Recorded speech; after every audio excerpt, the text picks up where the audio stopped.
Hello, I'm Bishop Paul Leeland. With me are Jennifer Davis and the Reverend Kim Ingram, the lay and clergy leaders of our Western North Carolina delegation, to share what happened at General Conference and what's next for us. Friends, on behalf of your delegation, we want to thank you for the encouraging prayers, cards, letters, emails, text, and Facebook messages that you have sent us over the past months. We are grateful for each and every one of them. Your delegation has spent months listening to voices from every corner of our conference.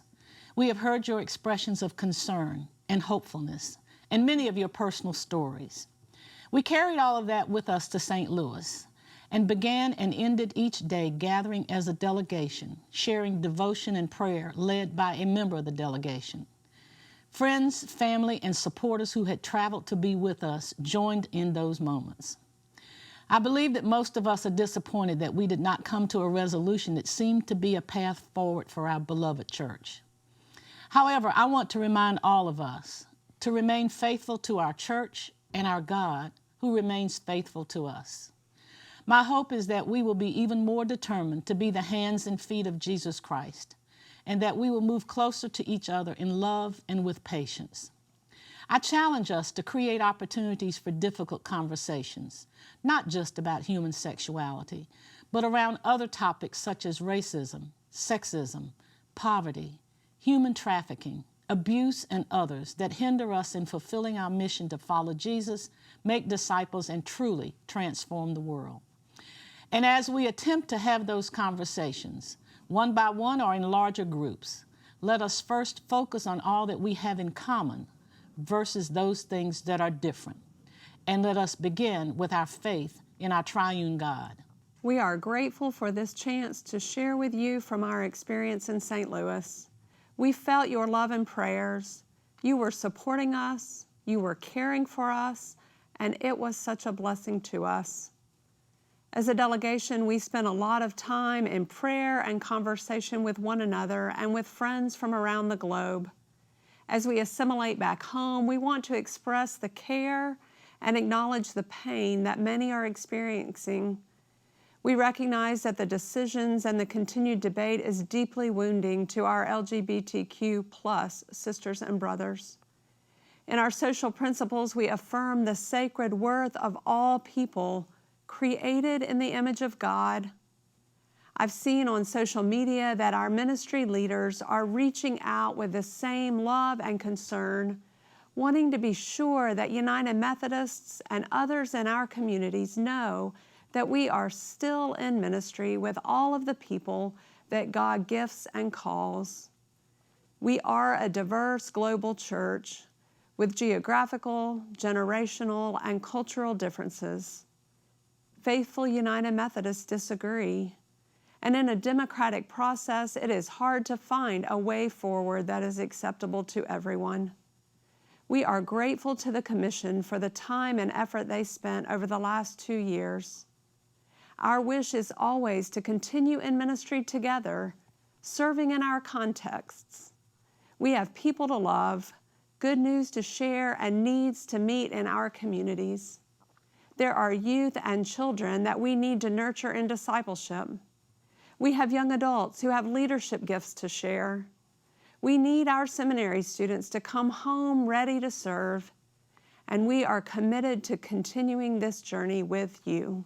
On Tuesday, February 26, the 2019 special session of General Conference for the United Methodist Church concluded its work following a called session by the denomination to address the divisive issue of human sexuality. In 2016, the denomination requested the Council of Bishops to create a commission on the way forward to provide guidance on how the United Methodist Church might find a way to resolve the increasing conflict related to this issue as the church moved into the future. The General Conference, composed of equal numbers of laity and clergy, elected from every annual conference throughout our global church, met in St. Louis, Missouri, February 23 through 26, 2019. While the primary focus of the conference was to consider the recommendations of the appointed commission on the way forward, it also considered petitions that were related to these recommendations. The three primary plans identified by the commission were the traditional plan, the connectional conference plan, and the one church plan. These plans have been available on our conference website and were studied closely by the Western North Carolina Conference delegation. As the bishop of our conference, I'm extremely proud of the dedicated and trustworthy work of our delegates who prepared diligently for this conference and participated fully in the discussion and voting related to the work that was before them. The Western North Carolina Conference delegates were Jennifer Davis, Kim Ingram, Jennifer Lineberry, Amy Coles, Lynn Gilbert, David Christie, Coley Hooker, Ashley Crowder Stanley, Amy Johnson, In Young Lee, Shannon Sherfy, James Howell, Sandy Hieronymus, Jeremy Troxler, Hank Dozier, Sam Moore, Robert Upchurch, John Boggs, Tanya Lanier, and Jeff Patterson, along with reserve delegates Sally Queen, Sarah McKinney, and Shelley Webb.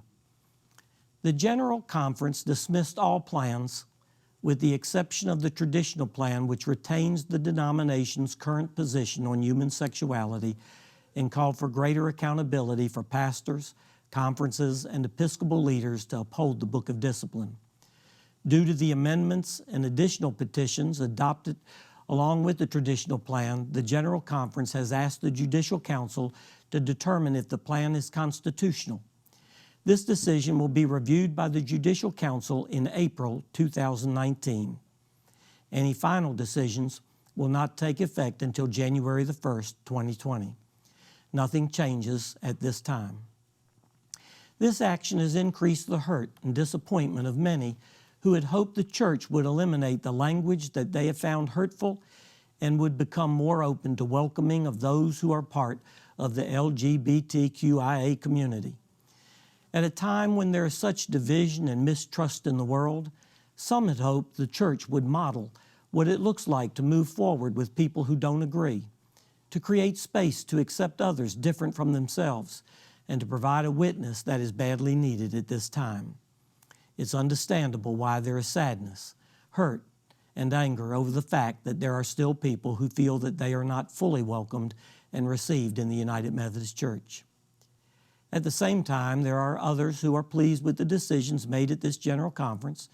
For them, the conference acted in accordance with their interpretation of Scripture, born out of a deeply held faith. They are welcoming of the unified moral stance on human sexuality that was reaffirmed in St. Louis and the increased accountability for pastors, churches, and bishops to abide by this position. Allow me to share some personal impressions. First, the discussions and decisions at General Conference were a reminder that we are a global church, which brings both the blessing of diversity and the challenge of different contextual understanding of social issues. Secondly, many are being drawn into the intense emotions of this moment and forget that there is a process that our polity provides for checks and balances. The Judicial Council still needs to review and certify the validity of these decisions.